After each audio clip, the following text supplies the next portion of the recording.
নমস্কার বন্ধুরা, তোমরা কেমন আছো? আশা করি ভালোই আছো। আজকে আমি বানাবো, এই দেখো, ডালপুরি। এই ডালটা মেখে নিয়েছি, ডালটা হালকা সিদ্ধ করে জল ঝরাতে দিয়েছি।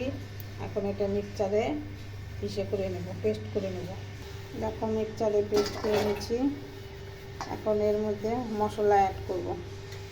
দেখো, পাটাতে এখন একটু আদা, এই যে কাঁচা লঙ্কা, আদা, রসুন, এগুলো একটু বেটে নেব ডালপুরির জন্য। দেখো, কড়াইটা বসায় দিচ্ছি। এখন তেল দিয়ে দিই। এখন তেল দিয়ে দিলাম। এখন মশলাগুলো দিয়ে দেব। বেটে রাখা মশলাগুলো দিয়ে দিলাম। মশলাগুলো এখন ভেজে নিচ্ছি। এখন একটু লবণ দিয়ে দিলাম। এখন একটু হলুদ দিয়ে দিলাম।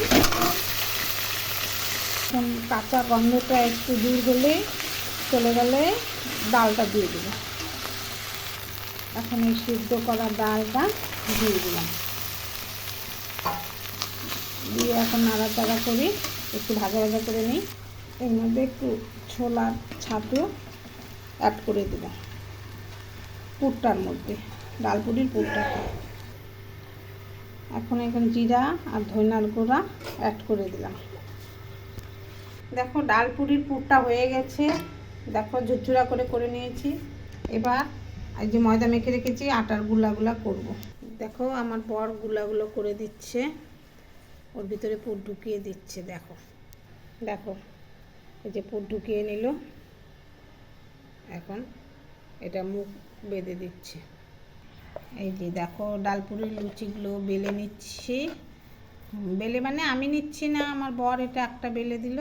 এই দেখো, আরেকটা করে দিল, আমাকে একটু আগায় দিল কাজ করে।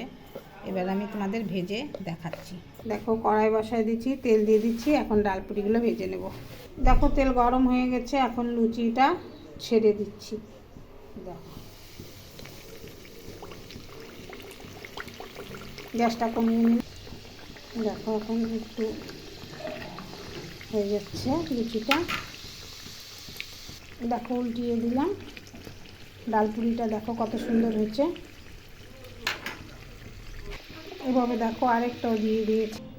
এই দেখো, 5টা ডালপুরি বানিয়ে নিয়েছি। আর যেগুলো রয়ে গেছে এগুলো পরে বানাবো। এখন এটাই বানালাম। ভিডিওটা ভালো লাগলে লাইক, শেয়ার, কমেন্ট করে দিন।